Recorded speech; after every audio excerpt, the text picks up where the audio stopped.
following is a presentation of Learfield IMG College.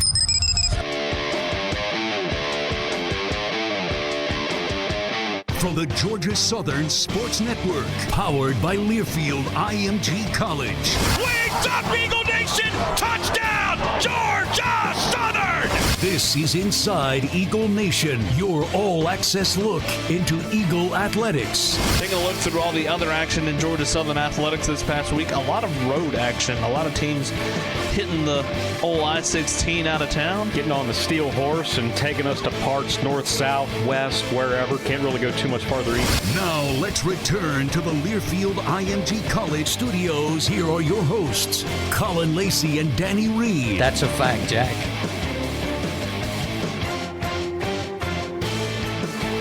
Welcome into another edition of Inside Eagle Nation, your all-access look into Eagle athletics. Colin Lacy alongside the voice of the Eagles, Danny Reed.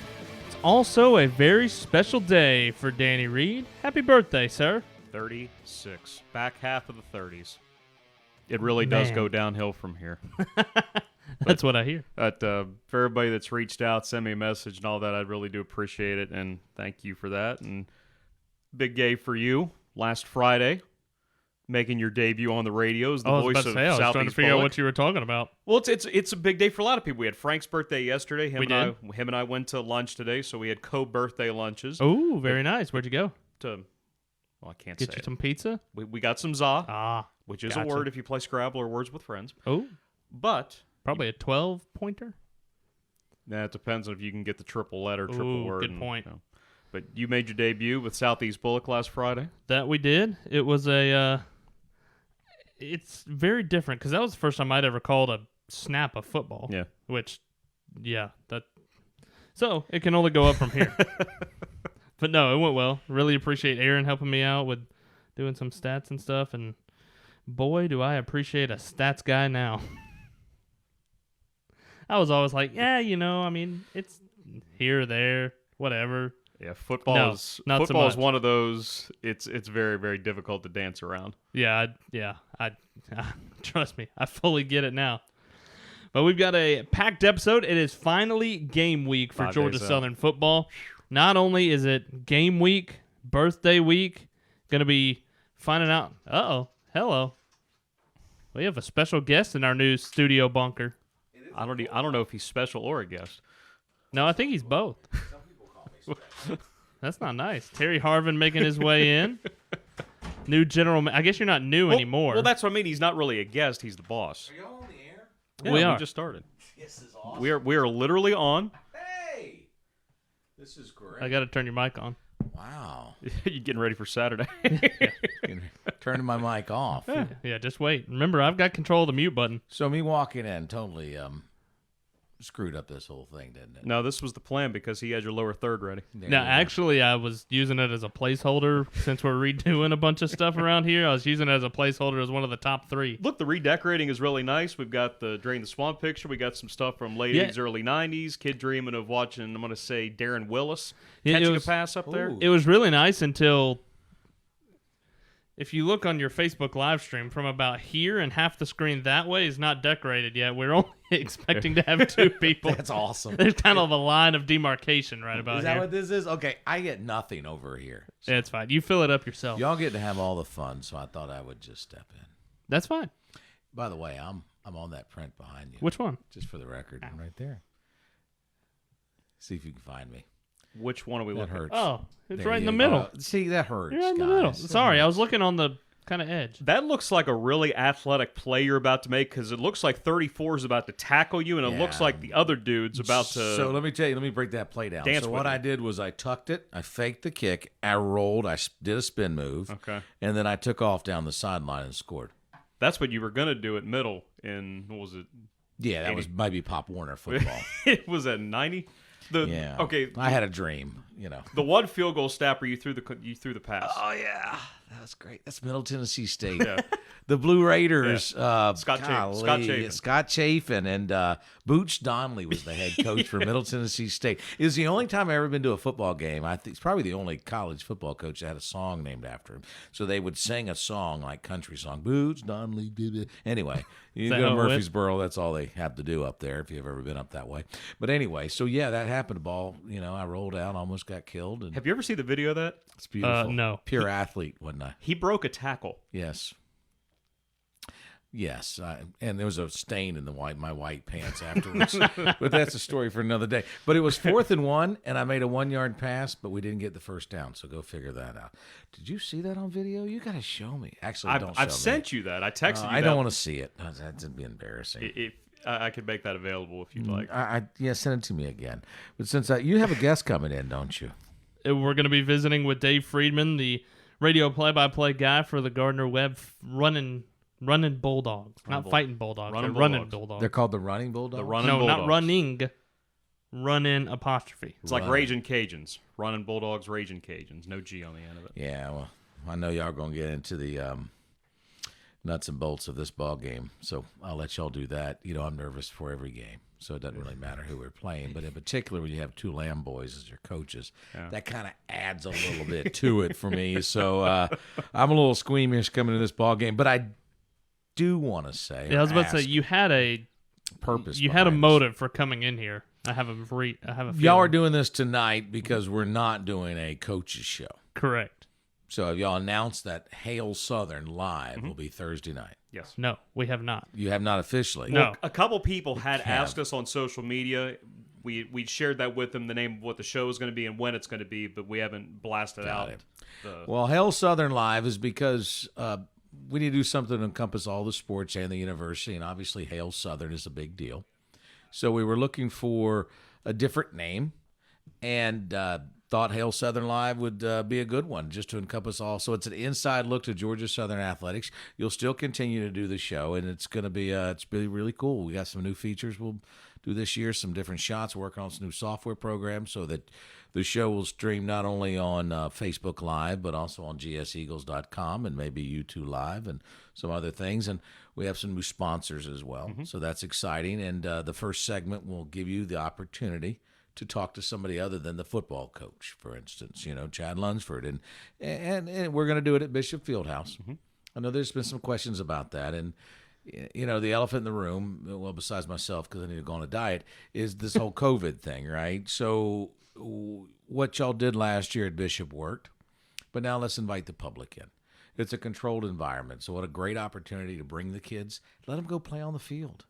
You can go up there, have something to eat, have an adult beverage or a Coke or... Can we go play on the field? No, y'all can't. Y'all have to work. Right. But then the coach can come straight from practice. Chad Lunsford can come straight from practice on a Thursday and come on up and do the show with y'all. So it's a good opportunity, again, being at the field right there at Allen E. Paulson Stadium. I think it's going to work out just well.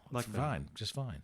Very nice. So Thursday, the debut of Hail Southern Live. Hail Southern Live, Thursday. Gene Bishop Fieldhouse. Of course, Morris Bank is the presenting sponsor for football season, so they're one of our big sponsors for that. And then Macon Occupational Medicine will be a new sponsor y'all will see on there. That'll be on the graphics. Macon Occupational Medicine is helping us to make sure that we can pull this off, because typically you're doing it at a restaurant or something like that. So they're making that happen for us. So, of course, Blue Mile Catering will be doing the food for us. So Macon Occupational Medicine out of Macon, Georgia, we appreciate them.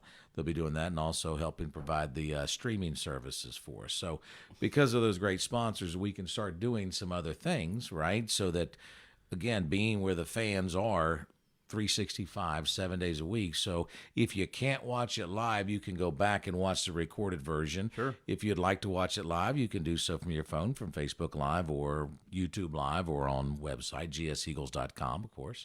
And then, of course, on our great radio partners. So we have a great one here in town, 94.9. Yeah, so it's part of what we've been talking about the last couple of weeks and months of adding new ways to get Georgia Southern content. We launched the YouTube channel. You'll be streaming on YouTube TV on that part as well, doing it on gseagles.com, here on Facebook Live as well. But I know there's a big part that you're really excited about, not necessarily for Hail Southern Live, but kind of transitioning, since it is game week, First home game for Georgia Southern is the season opener against Gardner-Webb this weekend, and a lot of really big food partners that I know you're really excited about. I am excited. I wish you could use a thin lens on this camera, and unfortunately it doesn't. That's why the lower third's there. It's a lower third. Okay, yeah, cut the belly off. But I do enjoy food, and tailgating, of course, and football, it all wraps up around it. So we were looking for great opportunities with our sponsors, right, some of our food partners, and also looking at it from a fan perspective. And I got to give Jared Benko, our AD, and Chris Davis, our deputy AD, a lot of credit because they're always thinking about the fan. What's the experience like for them?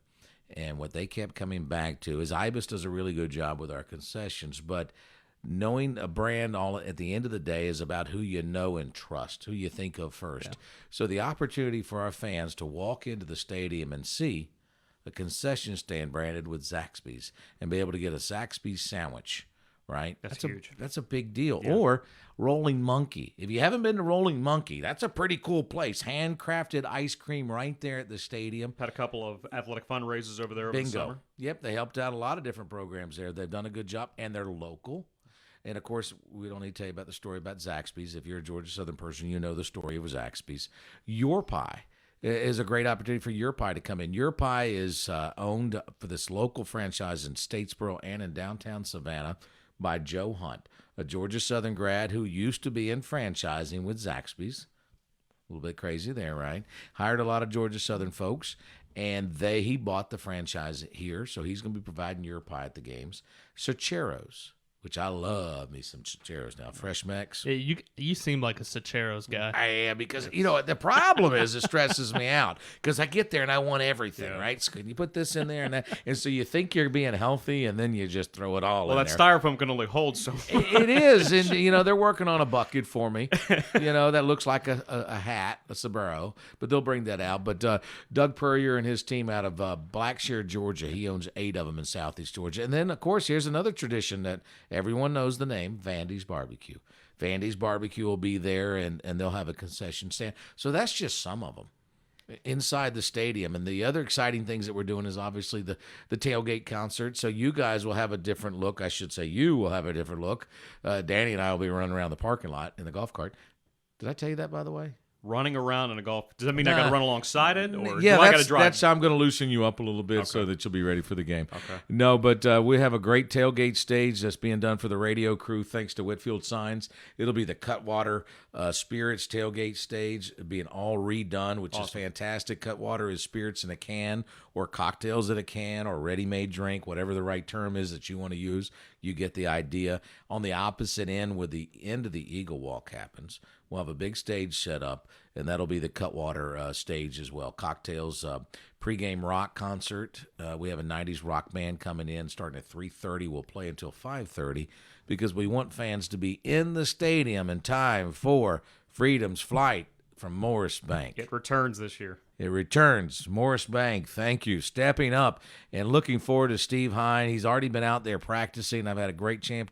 If you have not had the opportunity to go by the Lamar Q Ball Raptor Center, I highly encourage you to do so. Steve gave me a tour. Unbelievable facility. Unbelievable. Yeah. So there's a lot of, and I'm taking up all your time, a lot of great things happening this year, and I'm very excited about it. Now we just have to pull it off. Oh, by the way, on-field cabanas, the Bud Light cabanas in the end zone. Yeah, 5 of them already. 5 of them already sold. Already sold. Bud Light, big sponsor. As y'all know, we're having alcohol inside the stadium thanks to our good friends at Bud Light, so you'll have all the Anheuser-Busch products in there. Okay, concessions-wise, do we know the locations of some of those new offerings? Correct. On the that would be the north side, which is what some folks would call home, right? The press box side. Yeah. When you're walking up from the tailgate lot, on the first one on the right is going to be Zaxby's. Okay. You go down a little further, and then there'll be beer stations, by the way, on the right when you're walking up. And then as you go right in the middle of the courtyard in front of what folks know as Eagle Club, right? There'll be a beer section, and there'll be Rolling Monkey right there. Ooh. So right behind the press box is Rolling Monkey. Right behind the press box. Sounds about right. In between the quarter, where you going? Going to Rolling Monkey. Anyway, go get me one of them little things. I'm going to wrap it up. Anyway, where's Terry? He's playing with Rolling Monkey ice cream down there. He's doing it again. So anyway, they'll have a beer station there, and then a little bit further, right past the University Bookstore where they sell, is going to be Vandy's Barbecue. So then if you flip to the other, let me stop. On the green hill, the grass hill, right? The green hill. The grass hill right there near between the press box and the FOC. Yeah, there you go. We'll be providing cardboard boxes again. That's awesome. Sliding down the hills, thanks to our good friends at Domino's. So Domino's Pizza stepped up with cardboards, the pizza boxes, and you'll be able to slide down the hill. And during the game, we're going to do a Domino's Dash, which is going to be a race. So a Domino's Dash, and that'll be fun. So I like that. Until they hit the brick wall. But no, we have padding for that too, so we're all good. On the opposite side, I'll make it quick. Obviously on the field, right on the Field of Dreams area in front behind the end zone will be the 5 Cabanas. Then on the opposite side, you'll have a big Bud Light tent, which will be the Bud Light fun fan zone area where they can buy beer. And then you keep swinging around. You have the regular concession stands, the great French fries from Ibis, of course, will be there, and other things. Then you go down a little further, you'll have Socheros. And then a little bit further, you'll have Europi pizza. So a lot of fun stuff. So, Danny, there may be times where I'm not up there with you because, I like to make pizza. There may be times where I'm not up there with you. Well, maybe we're up there eating, taco in a cup might be a little bit of a challenge I was for about me to say, today. your taco of the cup is kind of taking a back seat now, hasn't it? It really is. It really is. But thanks for letting me barge in on you. I know you have that key interview coming up, and excited about football season, excited to the fans never went away. They just weren't in the stands. Right. Fans, it's 365, 7 days a week, and that's what fandom's all about. And there's no better example of that than Eagle Nation with Georgia Southern because they follow us, and that's what's made our jobs a lot easier. In that businesses, corporate partners who understand us know that our fans will do business with them because of who they're doing business with, right? And that's what's exciting. So we've got a lot of new ones. Vive, you mentioned Vive already? I don't know that we've mentioned that. It's going to be live from the Vive broadcast booth. That's right. Did you know this? Oh, yeah. Okay, cool. Yeah. Just making sure. I forget what I tell y'all, what I don't. Live from the Vive broadcast booth. That's right. It's got a couple more days. That's what the live read looks like. That's actually how it's going to sound, of course. And Ford will be back, Synovus Bank, Morris Bank. So we have a lot of different banks there. State Farm. 2 State Farm agents, Matthew Tyson, whose dad, Alan's always been involved, right, with the program. And Matthew graduated from Georgia Southern, but Pat Parker, who was a punter here at Georgia Southern. In their commercial, you're actually going to hear Alan and Pat Parker going back and forth on the read. It was cool to have both of them in the studio the last couple days. Oh, last that's week, awesome. Maybe? That's great. So anyway, a lot of fun stuff. Peanuts. We appreciate that we got the Peanut Commission back again. Of course, the National Guard. Got Heritage Peanut as well. Heritage Peanut. I'm very excited about You a them. boiled peanut guy, Danny?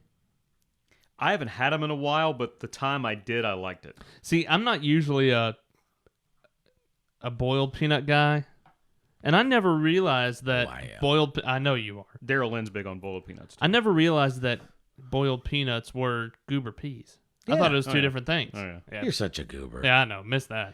What a goober you are. They've got so many different flavors with Heritage Peanut.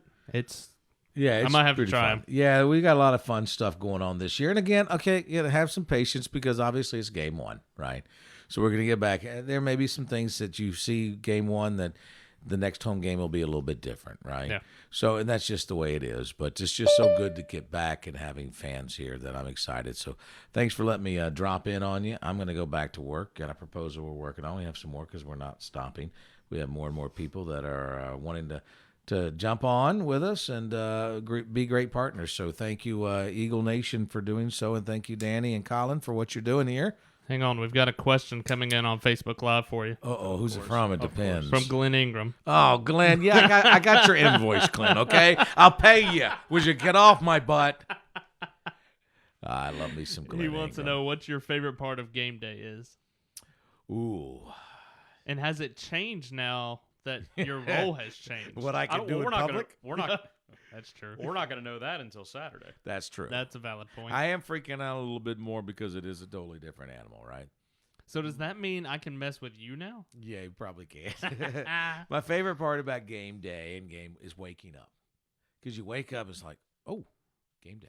We got a game. In particular, and y'all all know when it happens, remember when you walk outside in the morning and the air just feels different? It's the smell. Yeah. It smells different. You You know it's smell it, football season. It's on your skin. It's, and you know, the little tingle, and you go, it's that time, That, right? for sure. And there's that's the fun part. And so yes, Glenn, I know where you're getting at, and thankfully to my good friends at Cutwater Canned Spirits and Canned Cocktail and Spirits, they also make a Bloody Mary in a can that's already pre-mixed. It's actually pretty good. Have the cases been trucked into you yet? No, we won't do that, of course, but we will. Okay, we might. But anyway, there'll be a lot of that. But there's, it's game day. It's just all the excitement. It's seeing the fans. It's seeing people. Because at the end of the day, when it comes to sports, in particular Georgia Southern, it helps you forget everything. And goodness knows we need to forget some of the things that are going on right now, of course, in our world. And it's just a nice escape, right? So, and during the game, you're going to see some of when I'm talking about what's going on in Afghanistan and with military and, of course, with COVID. So we'll do some things to recognize and honor that, particularly our military personnel. So we're excited, very excited about that. But, Glenn, my most favorite part about game day are the fans and the people and to see the little ones. I love to see the little ones. Appreciate you coming by. Thanks, Blake. Thanks for letting me stop in. Always. Oh, yeah. You know where we are. I do. I see this. Does Chris Davis know he took over this room yet? That's your job. Yeah. Hey, Chris. Part of by the the way, mix. Chris, since this room wasn't being used, we've taken it over. Thanks to our good friends at Macon Occupational Medicine. There you go. But anyway, I'll see you guys Thursday. Well, I'll see you tomorrow. But Yes. definitely Thursday night, and looking forward to that. And I don't know what food I'll have there yet. Ooh, But I stay know tuned. it will be good, I'm sure, because it's from Blue Mile. They do a good job. Always. Thank you, my friends. Thank you, man. Appreciate it. Once again, the incomparable Terry Harvin. That took care of the first segment. That took care of, yeah. And I think Always does. And that's a lot of stuff that we needed to get out there, too. So that was productive in a lot of ways. No doubt. He's taking his microphone and going home. He's gone. I really am. He gone. Love y'all, mean it. Goodbye, Terry. Go Eagles. TA. Just one more time. Kind of disappointed it took until he was heading out of the room for that. He didn't say Fido, though. No, he'll get there. Yeah. Still early. Yeah, it's true. But we are going to move right along on this week's edition of Inside Eagle Nation. I told you we had a packed version of Inside Eagle Nation. We're going to be catching up with Dave Friedman, the voice of the Running Bulldogs of Gardner-Webb, here in just a few moments. Also going to be doing our final position group breakdown. I'm going to do the back seven. It's going to be a little bit different version of the back seven when we get to Gardner-Webb. But In our case, it's the back eight because we play that 3-4 thing, but same idea. that too. I just can't add. I knew that. But everybody says back seven because it's just the what you think of. That's true. Because you think front four, back seven. Correct. If you have more than that, well, that's a flag. And we don't like flags. No. Eagles I don't beat Eagles. I know one person that likes flags. Who? Think about it. Like, oh, I got it. There you go. Yep. There it is. There it is. I got it now. But, yeah, I got it.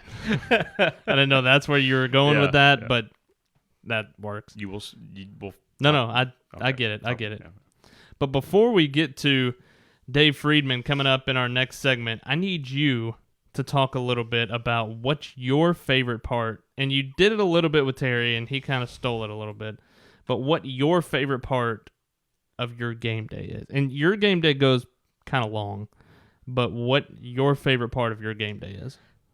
When he brought up the idea about how the morning of a game, whether it's a Saturday, especially in Statesboro, especially when you're home, or for some reason if it's a Wednesday or a Thursday, because we've had to do that a couple of times since making the move up, you just know that whenever you wake up in the morning that there's something special that's going to happen at the end of that day. Now, it may not be the very end. It might be early enough in the afternoon where you're kind of get up, get your thoughts in order, get your bearings, and then you head to the field.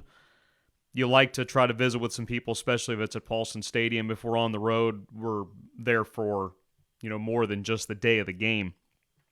And that's where we really get close as a crew. And that's the part of Georgia Southern football that I really enjoy, the road trips, because that's where the members of our crew, we don't just hang out, we don't just travel together. Frank said this, Russ has said this, we're friends. We're really good friends. We have a vested interest in what's going on in each other's lives. This isn't just something where we see each other 12 or 13 weekends during the fall. That's where we have our most fun. But that's our reward for having to wait the other 9 months until all that gets here. Now, this weekend, Russ will get down sometime Saturday afternoon. Frank will get there sometime Saturday afternoon. We'd have to wait for Terry, but now that he's living in Statesboro, he'll be there probably about the same time. But the fact that we are all going to be together in just a couple of days, that's football season. Yeah. And getting to see everybody else, that's Georgia Southern football season. We will move along into the Gardner-Webb version of our Inside Eagle Nation podcast this week, as we are now joined by the voice of the Running Bulldogs and Dave Friedman. Dave, appreciate you joining us. I'm happy to be here. How are you guys? Doing well, man. Good. Take us and Gardner-Webb has had I know we've talked about it a lot with Georgia Southern, but Gardner-Webb has had a crazy last 12 months of what Gardner-Webb football looks like. You didn't have the spring or the fall 2020 season that you thought you were going to. It got pushed to the spring with a lot of FCS programs. But what is it that kind of the last 12 months have meant to this team having that 4-game spring season? Yeah, I mean, I think the coaching staff, a really, really young coaching staff, has been given an opportunity to evaluate and make some determinations of who can play at this level and who can't, and who their top guys are and who they need to focus on. And I think it was almost like a glorified spring kind of workout season. I think when they originally put together the spring season, it was serious and it was like a fall season. And by the time games were canceled, there was a ton of COVID stuff. The first 2 games kind of went off the way they had hoped for. And the second 2 games were serious, but they were kind of glorified practices and learning who your roster is and making some evaluations too. Dive into this offense for Gardner-Webb under Trey Allen in his second season after coming over. What has the real change been on the offensive side? Well, the change on both sides has been the line play. It was not particularly deep or effective under the previous coaching staff, at least towards the end. And Trey has come in, and that has been the biggest emphasis in recruiting. More depth, more athleticism, bigger, faster, stronger, all the things that every coach would want and every coach preaches and talks about. But in the case of this coaching staff, particularly on the defensive side, but offensively too, they've recruited guys that are just better than were previously in place. On the offense, Clayton Frady, their right tackle, is all that. He's 6'5", he's 300 pounds. He's only a sophomore, all-conference player. He's a key guy. Defensively, Ty French, the defensive end, just shouldn't really be playing at this level. And they're now going 8, 9, 10 deep on the defensive line. So they've gotten just a lot better in the trenches. Ty French is definitely somebody that jumps out on film, and of course we in this area know about him from his days at Colquitt County High School. When you watch him with 4 tackles for loss in his debut against Elon this spring, and you're probably thinking, okay, how did he end up at Gardner-Webb? But that was an embarrassment of riches on that D-line, at least from that standpoint. Trey Lamb would tell you he shouldn't have ended up at Gardner-Webb. That was a whole lot of people whiffing and missing and recruiting with COVID, but he's a special player. I mean, he's a guy that you'll watch and go, geez, he should be playing at this level. And particularly as a pass rusher, I don't know if he's going to be as effective against the run. Obviously, we're going to see a ton of run on Saturday, but he's a dynamic guy. And particularly the modern offenses that pass the ball, 40 and 50 times a game, he's going to go get the quarterback. When you dive into kind of personnel for the offensive side for Gardner-Webb, the big thing that jumps out from the running back room is Nori Gaither, the junior out of Rock Hill. What is it that he brings to the table for this team? He was a guy that Trey Lamb recruited when he was the offensive coordinator at Tennessee Tech. He was a terrific player in Rock Hill, which you guys know is a big-time football area, and he has gotten to Gardner-Webb and done everything he was expected to. As good as a freshman and good as a sophomore, terrific pass catcher. He's good third down as a blocker. You can hand him the ball. He can run patterns. You can swing it out to him. He's kind of a do-it-all guy. And on an offense that doesn't have a ton of returners, lost a couple of key wide receivers in the transfer portal, Gaither is that one consistent, reliable offensive weapon. You mentioned about losing your top two receivers with Harper and Gathings both transferring out, but you add Luther, you add Skanes from UConn. They have made an effort to try to find some speed to make up for what was lost. Yeah, there's no question. I think the tight ends are going to play a much bigger role this year too. Dalen Thomas is a guy they like a lot. It's an offense that wants to go up tempo, that wants to throw a ton. Who the guys that are going to be your primary pass catchers are. I've been to 2 scrimmages. It can be different from one drill to the next, from one scrimmage to the next. They're still working all that out. Gaither is going to play a big role. Freshman running back Donovan Jones, he looks like he's going to play a big role. Those receivers, it's going to take a few weeks to figure it out. And honestly, their best receiver might be Jamison Turner, who won't play this Saturday. He's coming back from a torn ACL, but should be good to go maybe by conference season. I look at quarterback Bayley Fisher, number 1, because this is his second stop, 2, because Trey Lamb has experience coaching him during his days as the OC at Tennessee Tech, but also for people in Georgia, he's the guy that was the quarterback before Gunnar Stockton, who announced as a 5-star he's going to Georgia, but Fisher was pretty good at Raven County with over 12,000 career yards, too.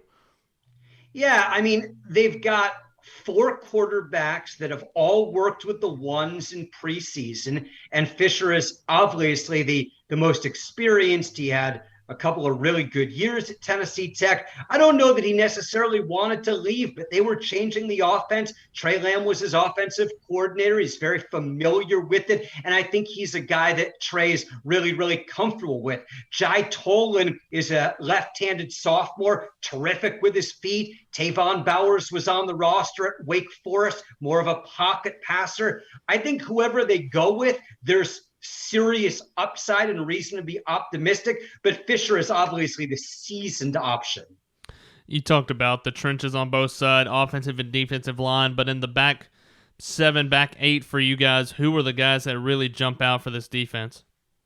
You know, A.J. Thomas had a terrific year last year playing kind of that nickel role. He's going to play boundary corner this year. And they have a youngster, Raekwon Owsley, who's going to play opposite him. He's a Florida track kid, a 4-4 type, and they're really high on him as well. Damien Williams, Georgia Tech transfer veteran, has played with Gardner-Webb the last season or 2. My broadcast partner, Reggie Walker, who played in the secondary at Penn State, thinks the secondary is the strength of this team. The coaching staff and I think it's the front. It's the defensive front. But he's a former safety, and he thinks this is a really gifted unit. Overall, for this Gardner-Webb team, what's the feeling around that program? And kind of, we talked about the strange calendar with playing the 4 games in the spring for your schedule in 2020 technically, but what's the feeling around this team getting ready for this 2021 season? I think there's a ton of excitement, as there should be at every program in the country before you play a game. I think there's a lot of optimism. I mean, just the numbers of kids that are on the team up dramatically, the energy, the excitement level, the stuff they're doing with a young coaching staff on social and digital media. It looks like a modern, young, up-and-coming program. I think the fan base is energized, but there are a lot of questions, right? I mean, you played 4 spring games after missing the entire fall, and you have a new coaching staff. It's going to take some time for everything to be worked out, but I don't see any reason they shouldn't be optimistic. If you take the 2019 team and now look at the 2021 team, skipping over the 4-game spring season, they're just dramatically more talented. They just have better players. What was that spring season like for you? I know you do Winthrop basketball as well, but what was that season like for you while you're playing football when it's normally the tail end of basketball and into baseball season? Well, I've got a lot of charts I can auction off for you that we didn't get to use because games were canceled. It was bizarre. It was weird, but some football is better than no football, right? I mean, they got out there, they played, they learned some stuff. We got a chance to interact with the coaching staff and gain a rapport. And yeah, some of that stuff had to be done on Zoom, and we all had to be doing the testing and all that sort of stuff. But it was good just to have football. It was a very, very weird fall where I thought they were going to play up to 4 games. It seemed like they were probably going to play 2 games. They had a game against Charlotte canceled the Friday before Saturday kickoff. So, it was something, and we'll take it. Dave, really appreciate your time. Really appreciate your insight on Gardner-Webb. Have a safe trip down to Statesboro, and we'll talk on Saturday. Yeah, look forward to seeing you guys. Good luck. Thanks, man.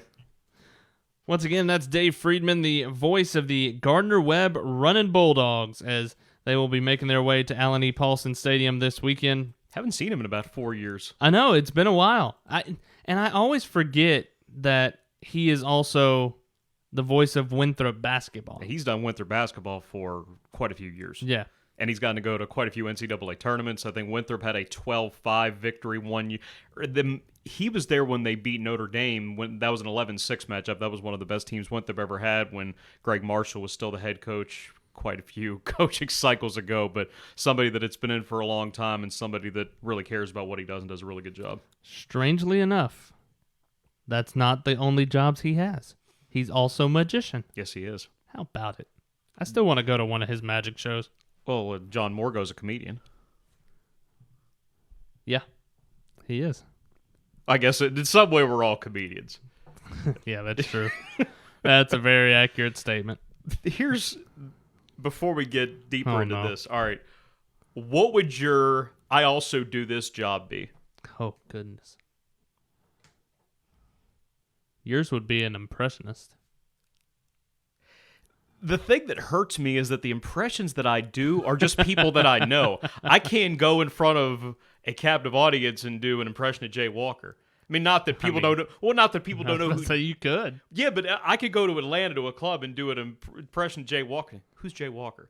Who's Barry McKnight? Who's Brian Freeman? Not that people in those fan segments don't know who those guys are, but I don't have nearly as many famous people. I know it'd be a riot at Sunbelt Media Days. Instead of the Fado-Do, that's what we should do. That'd be a good test case. I still think we should do it. I feel like if I did the Keith Gill impression, that would probably be where the show would end. At least your show. Yeah, because somebody would probably say, okay, that's enough out of you. Big step. I don't know what my other I also do job would be. Could say umpiring. Yeah.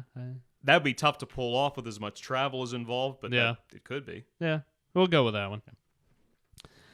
But before we dive into what Gardner-Webb looks like on our spotting boards, take a look at everything that's gone on the last couple of weeks. Spotting boards. Or the last couple of days for Georgia Southern Athletics. Georgia Southern men's soccer, we talked about the 1-0 victory against Presbyterian to start off the season this past Thursday over at Eagle Field in Irk Park. Then they made their trip up to Charlotte, North Carolina to take on the number 18 Charlotte 49ers.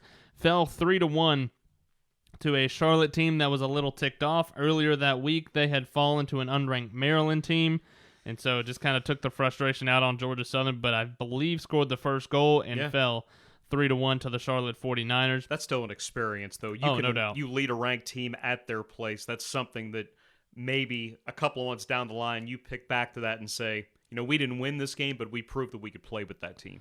They'll be heading back to North Carolina this Friday as they take on number 4 North Carolina, a 7 p.m. kickoff on Friday.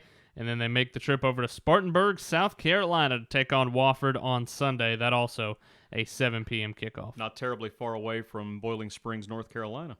That it is not. You got the upstate of South Carolina and about as low as you can go in North Carolina, fairly close to the border. So those aren't terribly far away from each other. Busy start to the season for Georgia Southern women's soccer, a 2-1-1 overall record so far in 2021. We mentioned beat Jacksonville in their home opener over at Eagle Field in Irk Park, a 3-0 victory at the hands of the Dolphins, and then carried that winning way into Sunday as they headed up to Charleston, South Carolina, a 5-1 victory, and a heck of a game by Marcella Montoya. She had a hat trick for Georgia Southern. Sure did. And that's pretty historical because per Chad Jackson, and most of the notes that we get are from Chad, let's be honest, it's the first time that Georgia Southern has had a hat trick in nearly 20 years. It was the Citadel back in October of 2001 rather. Forgot those 2 zeros in the middle. October of 2001 as Katie Zonsko got the hat trick, and that was the last one until Marcella this past Sunday. I know we talked about Chris Adams' scheduling during the spring, getting a chance to go to a couple of SEC teams, but 3 separate trips to Charleston to begin the season? Dog knows how to schedule because the weather's still good now. The weather's good most of the time in Charleston anyway, but getting a chance to go to CFC, Charleston Southern, and going back to the Citadel tomorrow to try to go 2-1 during that swing. As you mentioned, they will head to the Bulldogs of the Citadel tomorrow, 4 p.m. the kickoff from Charleston, South Carolina. Right near the parade grounds, Wilson Field. I was about to say, do they still play on the grounds? It's right outside of the cafeteria. Ah, gotcha. And the parade ground is a little bit off to the left side of that, but it's a small enough campus where everything's within walking distance. Then after that Tuesday match, they will head to Jacksonville, Alabama to take on Jacksonville State on Sunday, September the 5th. That a 2 p.m. kickoff for Georgia Southern women's soccer. Heck of a start to the season for Georgia Southern volleyball. Had a 3-0, 3-1, and 3-0 victories as they swept the Bash in the Borough. 3-0 against Presbyterian on Friday.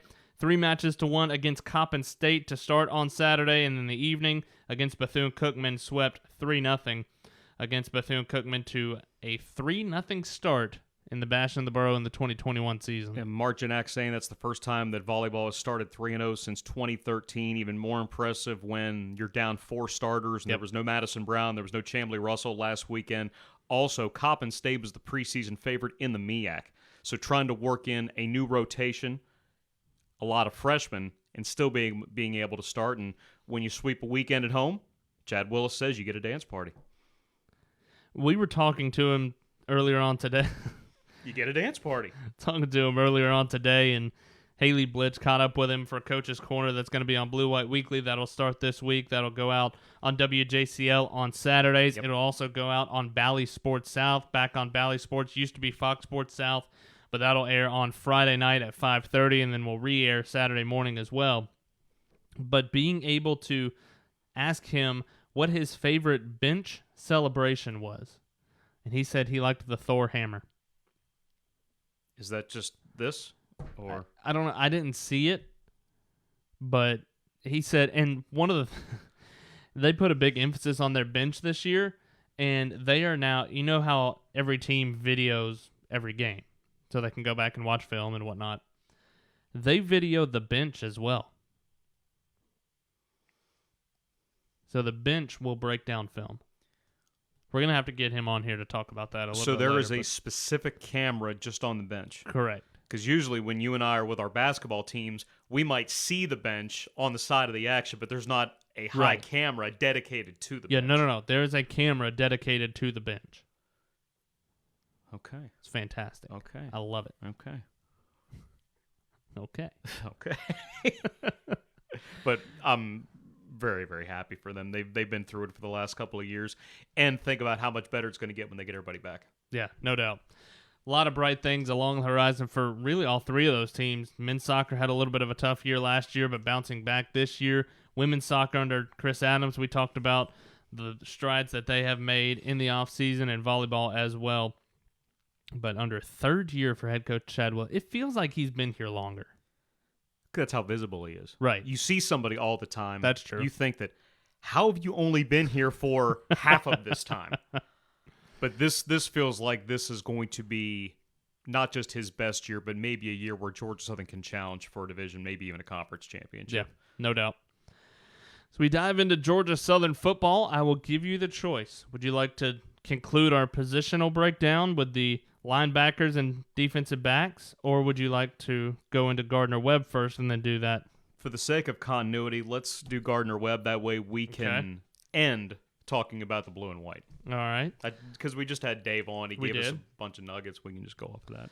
So Gardner-Webb coming in this weekend, 6 o'clock kickoff at Allen E. Paulson Stadium. Finally. No Summer's over. joke. We finally got game week. The countdown clock in the office upstairs is about to expire in a couple days.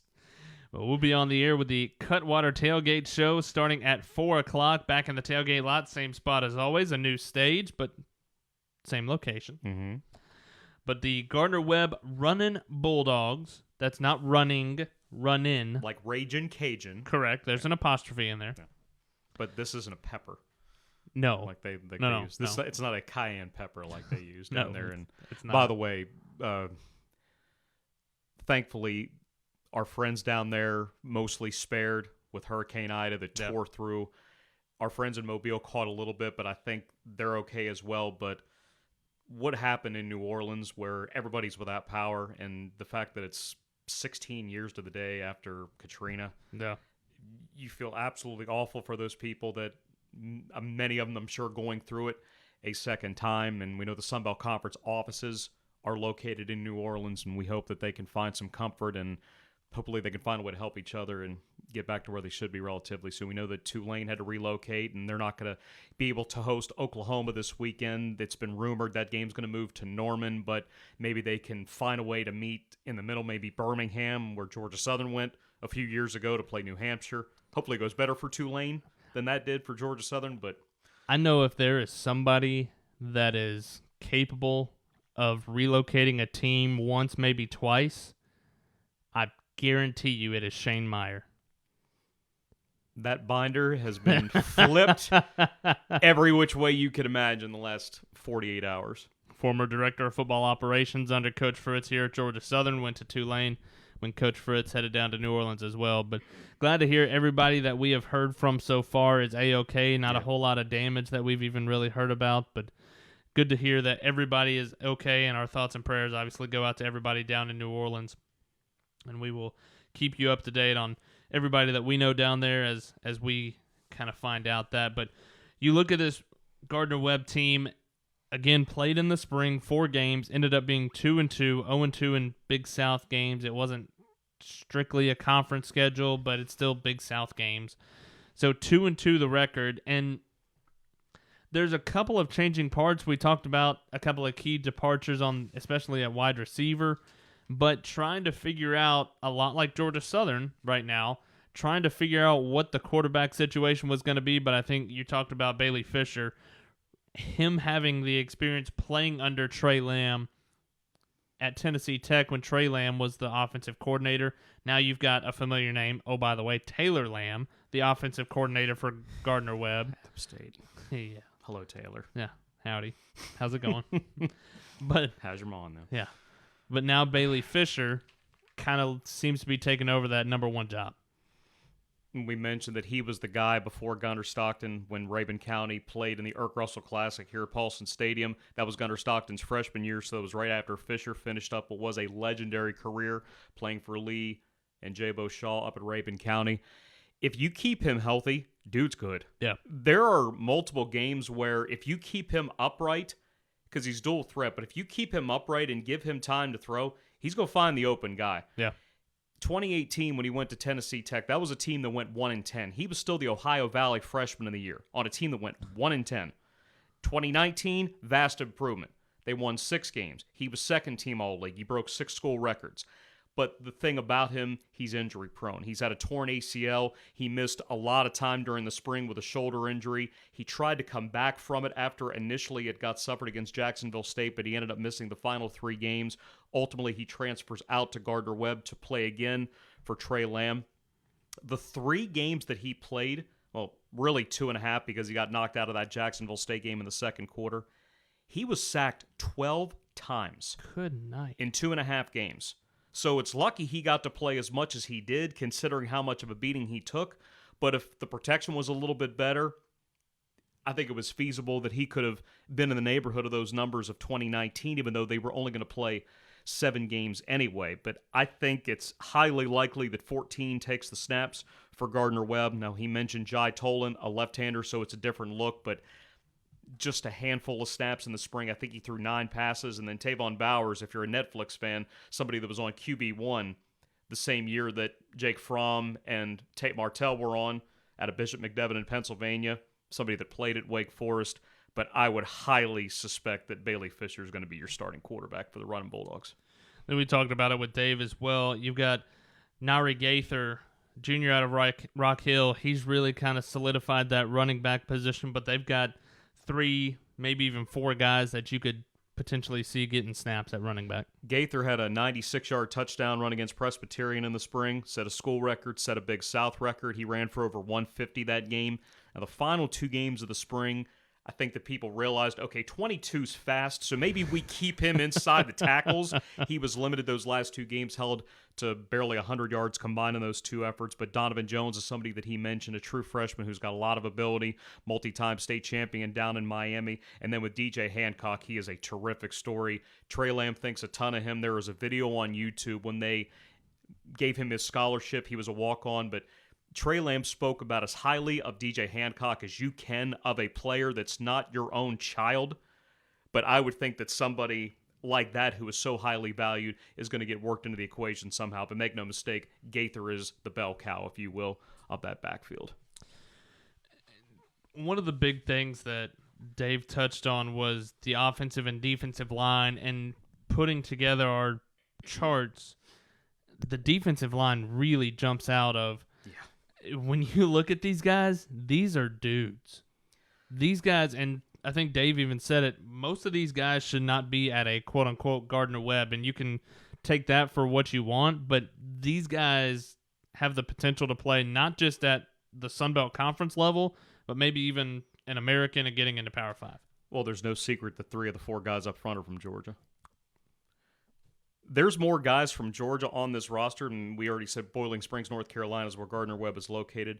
34 guys on their roster from Georgia. Yeah. So they know where the talent is. 3 of the 4 guys up front, Janathan Turner is a senior from Towers High School, Charlie Jackson, a behemoth at 6'4", 323 from Monroe, and then we already talked about Ty French out of Colquitt County. 4 tackles for loss in his debut. He ends up with 8 tackles for loss, 4 sacks, 35 stops in 4 games. That's as a defensive end. He was top 10 in the country in both sacks and tackles for loss during the spring season. Where it gets a little jumbled is that this is considered their 2020. They played in the spring, but this is considered fall of 20. So we can't say last season because it just happened a couple of months ago. Yeah. It's where it gets, this is where COVID has really muddied up the waters. But they made a lot of improvements, especially against the run. Granted, they were playing a couple of teams that are more known for the pass, but they cut their rush defense about in half from the 2019 season, and that 4-man front is a reason why they're really good. One of the team numbers, and I'm not one to dive deep into stats a whole lot, but what is it Coach Lunsford said? Stats are for losers. But these way wrong. But one of the numbers that kind of jumped off the page to me was the opponent third down numbers. And I know it was just 4 games and it was kind of condensed season, but opponents only converting 32% on third down. And that ain't bad. Well, another example, 2019, it was 44%. Even better. You stop the run, you get into 3rd and long, you make the offense do what it doesn't want to do, you get your punt return unit on the field. And that's where typically Devron Harper was one of the top punt returners in the country, but he transferred to Mercer. Isaiah Gavings, number 2 receiver, transfers to Middle Tennessee. So that's why they had to bring in TJ Luther, Justin Jordan from Stetson, Quavon Skanes from UConn, TJ Luther from Wofford. He had a 100-yard kickoff return against VMI in the spring. So they're trying to find speed to make up for what they lost with those 2 guys leaving. It's a little bit of the unknown because you haven't seen them in a live game setting yet because they just played in the spring with those 2 guys. Yeah. All of that, no snaps live with Gardner-Webb yet, just a couple of scrimmages. So I think Dave is going to be in the same boat that we are. It's his team, but he hasn't seen him. We haven't seen him. Yeah. Looking at the back 4 for this team, and it's a defense that runs the 4-2-5, so you've got that nickel that's kind of floating between linebacker and defensive back, whatever you want to call it. Yeah. But the defensive backs, and A.J. Thomas is a guy that Dave brought up, had 2 interceptions back in the 2020 season, which was actually in the spring of 21. This is turned into Central Time for me. Good night. It only took you 9 years to get that. Yeah, there it is. But A.J. Thomas is a guy, again, the Georgia connection from just outside of Atlanta and Ackworth and Altoona High School. Blake Evans. There it is. There it is. Scooter. There you go. But so much talent on this secondary, and he talked about him and his broadcast partner fight whether the defensive front or the defensive backs are going to be who leads this defense. We talked that 3 of the front 4 defensive linemen are from Georgia. 3 of the 4 projected starters in the secondary are from Georgia. Malachi Buckner was a starter in the spring. Tucker High School, Damien Williams, the Georgia Tech transfer. He did not play in a game in Atlanta, but he went to Norcross. Highly touted. He had Power 5 offers all over the place. I think that he has finally settled in there. And he mentioned with Thomas, he was a safety in the spring, had 2 picks, including one off a tip ball that helped them seal a victory in double overtime against Presbyterian. But he's back to his natural corner position. And with Damien Williams, he was playing corner. He's back to safety, where he is more natural. So I would think that for a unit that's had some moving around, and they also lost one of their starters. Cam McCutcheon was a starting corner. He transferred to Western Carolina, so that's why Raekwon Owsley steps in as the other cornerback. Flipping it to the Georgia Southern side really quickly before we go into our defensive linebackers and cornerback safeties breakdown. Couple of news, quote-unquote news notes leading into Game 1. Coach Lunsford talked about it earlier on today at the press conference. James Graham no longer on the team. So he is not in contention for wide receiver, quarterback, what have you, but still no official named starting quarterback. It's still up between Amari Jones, Cam Ransom, Sam Kennerson, and Coach Lunsford was kind of up front and said you could see one of them, you could see all 3, you could see some combination in between. You could say with the kind of game that this is that, oh, well, they're playing an FCS team, you should see all 3. But remember, whoever gets the ball, it's going to be their first career start as a college quarterback. Yeah. Kennerson played 2 games last year, 2 snaps last year, 1 game against Georgia State before he had the shoulder injury. Cam Ransom, true freshman, no college experience. Highly touted as can be, but we haven't seen what he can do when the lights go on and roughly 20,000 people are inside Paulson. Amari Jones, really successful playing in 36 games at Tulane, but it was as an all-purpose guy. In fact, one of the games he played a year ago against Houston, they lined him up in 5 different spots on offense. One of those was as a Wildcat quarterback, but as we have brought up in previous editions of this podcast, if he's in at quarterback, this is not just a Wild Eagle.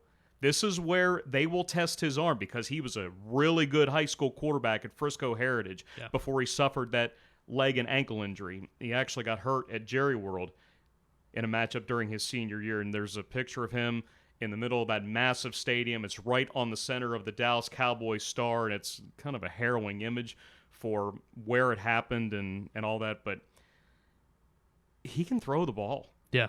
He can throw the ball. He can run with the football. They're going to try to be as creative as they can be with somebody that hasn't played quarterback in college. Now, right now, he is listed as one of the kick returners, but depending on how much quarterback he does play, that could affect how he's used in the return game. Now, if it happens that Cam Ransom or Sam Kennerson rules the roost, then give it to Amari in 3 and 4 other ways. We just don't know how that's going to shake out yet. But if I'm sitting here talking to you and talking to everybody watching this, I think we're going to see all 3 of them on Saturday. Yeah, and I think with Amari Jones, you know he is going to be on the field. Yes. We talked about it with Phil Steele last week. He is too talented with the football to not be on the field in some way, shape, or form. So if he's not the quarterback, you will see him at running back. You might even see him as a slot receiver type deal. But he is going to be on the field. He is going to be an integral part of what Georgia Southern football is on the offensive side this year. 5 in blue and white will be touching the football somewhere between 10 and 20 times, whether it's as taking snaps, throwing, catching, running. In the return game, his hands are going to have to be on the football. And even he spoke after one of the scrimmages. I want to say it was the first scrimmage. He said he's not a quarterback. He played it in high school, necessity, took some wild. Would that be the wild wave for Tulane? I feel like you got to adapt it to the tidal wave. The tidal wave. But it was more of a token thing. That wasn't where he was a dedicated quarterback. Now, if they only use him a couple of snaps, you can look at it that way for Georgia Southern. But the way that he runs drives in practice sometimes where he's in there for 10, 15 plays in a row, this isn't just, hey, let's change the pace. This is he's going to play the position and not be the deviation from the position. 6 o'clock. Back 8? Yeah. But we're not done yet. Oh, I'm sorry. I'm excited. I'm excited. I'm Dylan Springer. I'm excited. He was fired up today at the press conference. It's Monday. Yeah. It's Monday. 6 o'clock kickoff. Georgia Southern, Gardner-Webb. Finally, you and I talked about it off air that this has been the longest summer ever.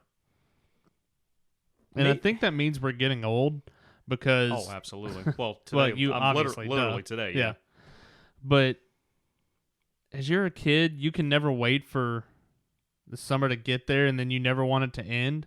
But now we're like, man, this has been a long summer. Maybe it's because COVID trained us to think differently, because our season last year ended in the middle of March. So our summer literally was 5 months. Yeah. These 3 have felt like 5.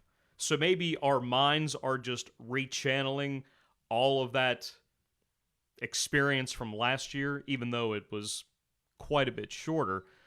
But this year, we're not worried every week whether or not we're going to play. There might be a cancellation. Yeah. And in this case, it's going to be a forfeit or a no contest because of the changing of the rules, which is the way that it should be. The good thing is that Georgia Southern's vaccination numbers have really jumped the last 2 weeks. I think the last that we were told, 86% of the team has had at least one shot. So by the time Saturday gets here, I don't know if we'll get an official number, but the sign is encouraging. And it seems like Georgia Southern is doing right in that regard. Doesn't mean the other teams are going to, the other 12 that are on the schedule. We're pretty sure that Gardner-Webb is going to be making the trip down. Last I had heard, they were around 75, but that's been about a month since they last made their numbers public. I think that was around their media day when that took place in Charlotte. So in theory, they could be right around Georgia Southern, maybe even a little bit better. I think with this year, it's felt so long because the anticipation of seeing what it was is just that much bigger, where the crowd should be close to what it was. Freedom is going to fly. There's going to be a little bit more taking place on the field. Sponsor-wise, Terry was gracious enough to visit with us for a few minutes and tell us about all the food offerings that are going to be in Paulson Stadium. It's going to look different. Yeah. And especially for a lot of y'all that weren't there last year because you opted out, which that was your choice and you wanted to stay safe, but it's going to look different for the better. Yeah. And the whole cardboard sliding down the hill from Domino's, I love that. We're going to have to get Russ to do that at some point. That might be where he goes first when he gets down here on Saturday. Him and Frank need to race. I got a feeling I know who's winning that one. I don't know. But no, it's going to be a lot of fun. And can't wait to have Paulson Stadium full again, to have the parking lots full again, and just have what you know Georgia Southern football game day to be once again. It's going to be a lot of fun. But as we dive into our final segment of this week's edition of Inside Eagle Nation, episode number 145. Wow, 145. Going to go through our final position breakdown. Is the back 8 in the case of Georgia Southern, since they run the 3-4 defense. You've got the 4 linebackers, the 2 corners, 2 safety positions. And starting with the linebackers, it's some of the familiar names. But you did have Todd Bradley Glenn. Again, Coach Lunsford talked about it last week, I believe it was, saying that he is finished for the season because of another injury, which you absolutely hate it for him. But some familiar names in Randy Wade Jr., Ben's Hostway, Trey Allen, guys that have been around, haven't necessarily been the guy in the linebacking core, but have really stepped up at different times. But then you've got different names that you may or may not have heard of. Marquise Watson-Trent is somebody that's going to have to step up in place of Todd Bradley Glenn. One hyphenated name for another. It only stands to reason. Oh, no doubt. And then somebody that I'm really excited about, and we've talked about before, Cadre Jackson, the transfer in from North Carolina. Yeah. I think he is going to play a big part of what Georgia Southern's defense is, along with Kevon Glenn, the transfer in from Florida State. The expectation is, especially with Cadre, he's going to be on the field quite a bit. Kevon has made some strides since he got here. It didn't work out for him at Florida State. Now, granted, he was incredibly valuable at Dutchtown High School. He had an outstanding career. He was one of the best players in the state of Georgia for a really good program there, but only played in 5 games in 2 years at Florida State. For Cadre, somebody that was on the roster during spring ball and then left over the summer to come here, he's going to be involved because those 2 inside linebacker spots were manned by guys that left the program. Yeah. Rashad Byrd finished up, Raynard Ellis opting out before the end of the season. I love it for Trey Allen because he's waited his turn. A great Georgia Southern story. He's been a reserve for 4 years. When he's been asked to play, he's done well. It just hasn't been that much. He had the tackle for loss against Louisiana Tech in the bowl game last year. I hope it works out for him because he is somebody who has worked and waited a chance to earn it. Watson Trent is somebody that played some of the best high school football in the country, Whippeal ball in Beaver Falls, Pennsylvania, and Blackhawk High School. Somebody that was good on special teams last year in the vein of a Najee Thompson or a Seth Robertson, who we'll get to in a minute as one of the reserve corners. You know how I love Randy Wade. He's a 4-year starter that's going to become a 5th-year starter, and Hostway got the chance to play a bunch last year when Zion McGee went down with injury. Now they're both healthy, but Benz was so good in the back half of the year that it's his job. But you've got McGee, somebody that started 9 career games, that if something happens where he'd have to go, or just for depth purposes, he can step right in. And Ben's Hostway was a guy that when he was on the field, you felt like he was around the ball the entire game. There were so many times that I would look down and see number 5 in blue and white and have to point to him. I got tired of pointing to him, but I guess that's a good thing. He's the best blitzing linebacker Georgia Southern has, and he showcased that during the South Alabama game. It's even better when it's on national television, but if you need somebody to get to the quarterback from the edge, Benz is the best one to do it. Now, Randy's got his own physical attributes, but Benz takes the cake when it comes to blitzing from the edge. Can't leave out a guy like Quinn Williams out of Madison, Georgia, the redshirt junior. He's a guy that has put in some time, 26 career games at Georgia Southern, but being able to get to this 2 deep, being able to back up Randy Wade, and it's like we talked about with the defensive line, you're going to see all of these guys on the field at certain times because with as many up-tempo teams as Georgia Southern sees, you're going to have to get guys in when you can. Well, you just got to hope the offense subs. That too. You hope they sub so guys can get filtered in, and that's a concept that we've gone over with the defensive line because Vic Cabral likes to play a number of different guys. Back 8, you don't see as many subs sometimes in the secondary. Depth-wise this year, though, with Canteen and Baker having those 2 corner spots locked down and with as well as Wilson and Birdsong played at safety, we'll just have to see where the opportunities are.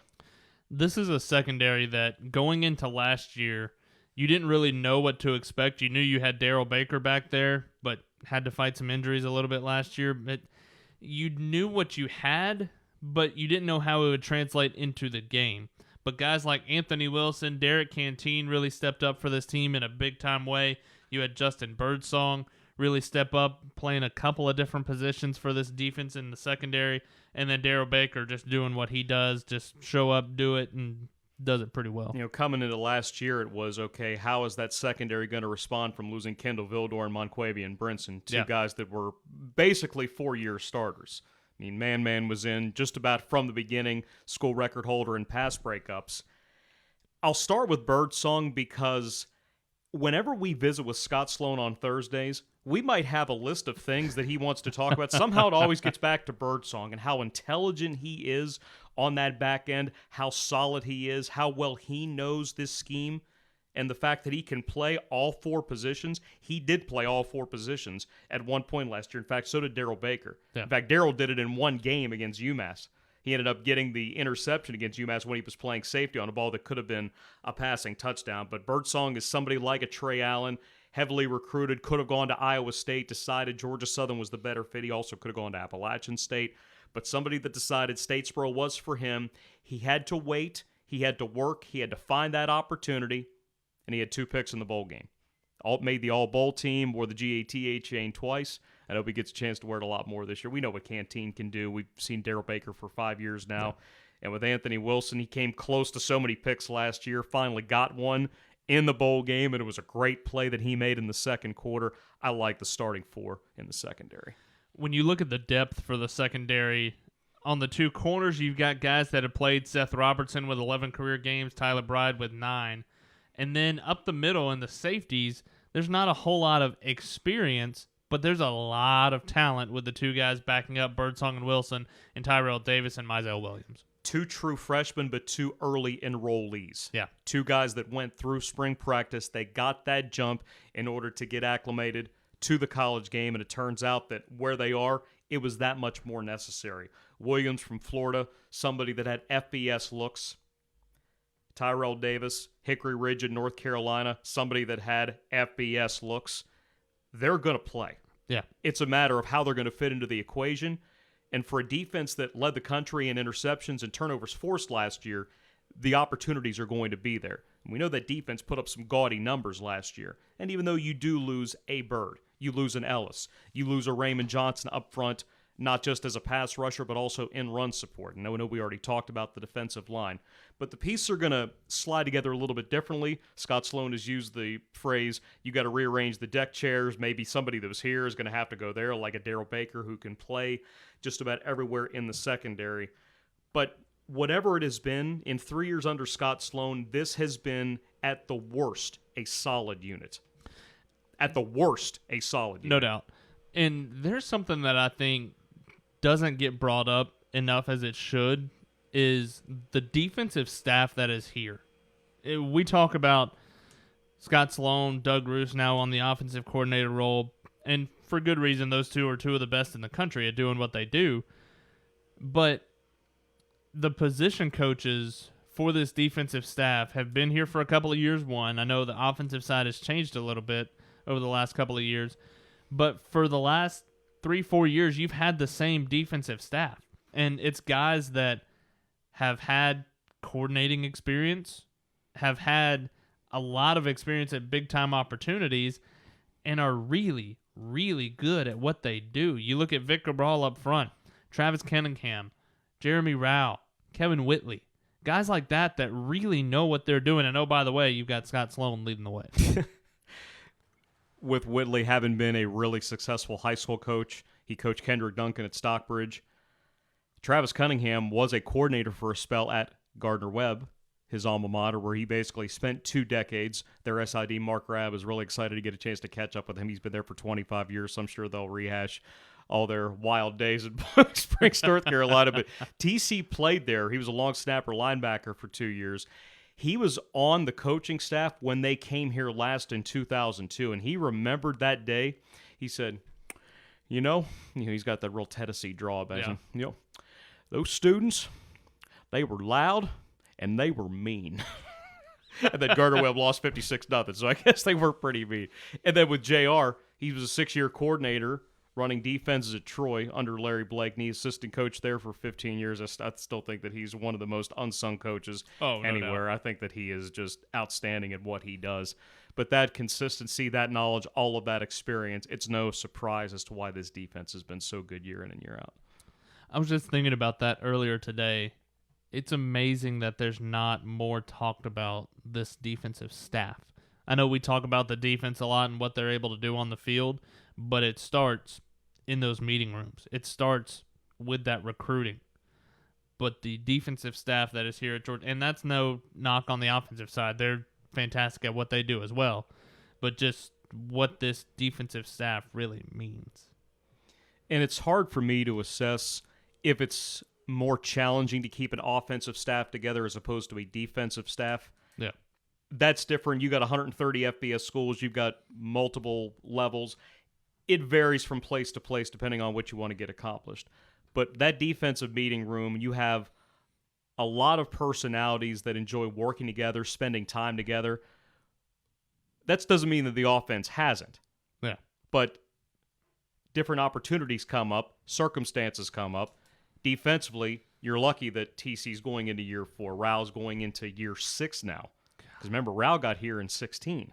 Yeah. thinking about a Kevin Woodley that's going into his 3rd year. Vic's going into his 4th year back in this stint. I don't know how many stints this is for Vic. It's up in the air. I think this is his 4th officially. And then with Sloan, year 4 in stint 2. So there's been consistency. There has been success. It just clicks. Yeah. And there's no reason for guys to leave when things go that well. It's going to be fun to watch it click this Saturday. It's a 6 o'clock kickoff, Georgia Southern, Gardner-Webb. 6 o'clock kickoff will be on the air with the Cutwater Tailgate Show in the back of the tailgate lot beginning at 4 o'clock, and then we will lead you up to kickoff for Georgia Southern and the Gardner-Webb Running Bulldogs. Remember, on Thursday night over at the Gene Bishop Fieldhouse, come on out to the debut of Hail Southern Live. It's the new coaches show for Georgia Southern football. We'll catch up with a special guest to start off the show, and then we will... Do we know who that is yet, or is that to be determined? A little bit of both. We have a pool that one of the 3 of them it's going to be. But make no mistake, this is still primarily based towards football, so we'll hear plenty from head coach Chad Lunsford previewing that week's opponent, wherever we are, whoever we're going to play, but a little bit of a different idea. Branding this as Hail Southern Live. We'll try to incorporate other elements of Georgia Southern athletics. It'll still be from 7 to 8 p.m. at night. You can listen on the Georgia Southern Sports Network. You can watch it here on Facebook Live. You can watch it on gseagles.com, on YouTube Live, rather, not YouTube TV. That's real TV.